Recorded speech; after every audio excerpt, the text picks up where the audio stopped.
আজ আবারও পার্থ চট্টোপাধ্যায়কে আলিপুর আদালতে পেশ করা হবে। ইতিমধ্যেই তাকে আলিপুর জেলে নিয়ে আসা হয়েছে। আবারও জানিয়ে রাখি, পার্থ চট্টোপাধ্যায়কে আজ আলিপুরের বিশেষ সিবিআই আদালতে পেশ করা হবে। এই মুহূর্তে পার্থ চট্টোপাধ্যায়কে কোর্ট লকআপে নিয়ে আসা হয়েছে।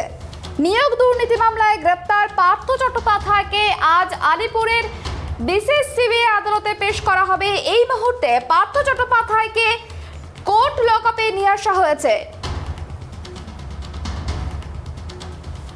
বুধবার সিবিআইয়ের বিশেষ আদালতে পেশ পার্থ চট্টোপাধ্যায়কে। আবারও জানিয়ে রাখি, নিয়োগ দুর্নীতি মামলায় ধৃত পার্থ চট্টোপাধ্যায়কে আদালতে পেশ আলিপুরের বিশেষ সিবিআই আদালতে পেশ করা হবে পার্থ চট্টোপাধ্যায়কে। এই মুহূর্তে পার্থ চট্টোপাধ্যায়কে কোর্ট লকআপে নিয়ে আসা হয়েছে, এমনটাই জানা গিয়েছে।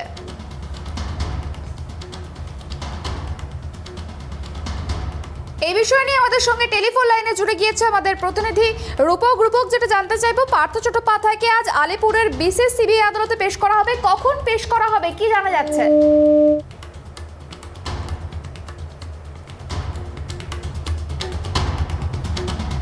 যান্ত্রিক ত্রুটির জন্য যোগাযোগ বিচ্ছিন্ন হয়ে গেছে। আবারও জানিয়ে রাখি, পার্থ চট্টোপাধ্যায়কে আজ আলিপুরের বিশেষ সিবিআই আদালতে পেশ করা হবে। এই মুহূর্তে পার্থ চট্টোপাধ্যায়কে কোর্ট লকআপে নিয়ে আসা হয়েছে এবং তারপরেই আলিপুরের বিশেষ সিবিআই আদালতে পেশ করা হবে পার্থ চট্টোপাধ্যায়কে। নিয়োগ দুর্নীতি মামলায় ধৃত পার্থ চট্টোপাধ্যায়।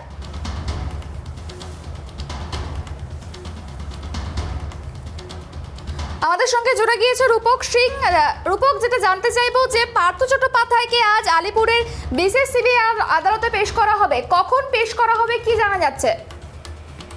দেখো সুপর্ণা, তোমাকে শুরুতেই জানিয়ে রাখি, শিক্ষক নিয়োগ দুর্নীতি মামলায় রাজ্যের প্রাক্তন শিক্ষামন্ত্রী পার্থ চট্টোপাধ্যায়কে আজ আলিপুর সিবিআই বিশেষ আদালতে পেশ করা হবে দুপুর 2টোর সময়।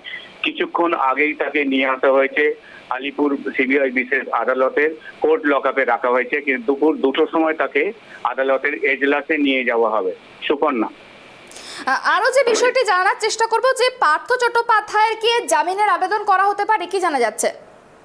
হ্যাঁ সুপর্ণা, জামিনের আবেদন করা হবে। পার্থ চট্টোপাধ্যায়ের আইনজীবীরা তারা আজকে জামিনের আবেদন করবে, কিন্তু অপরদিকে যেটা জানা যাচ্ছে সিবিআই সূত্রে, তাদের আইনজীবীরা এই জামিনের বিরোধিতা করবে। পার্থ চট্টোপাধ্যায়ের আইনজীবীরা এর আগে একাধিকবার এই আবেদন করেছে, কিন্তু আদালতের তরফ থেকে খারিজ করে দেওয়া হয়েছে এবং জেল হেফাজতের নির্দেশ দেওয়া হয়েছে।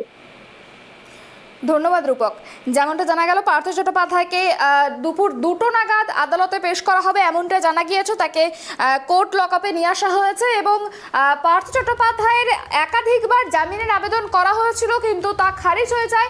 আজ আবারও জামিনের আবেদন করে কিনা তার আইনজীবীরা এখন সেদিকে নজর থাকবে।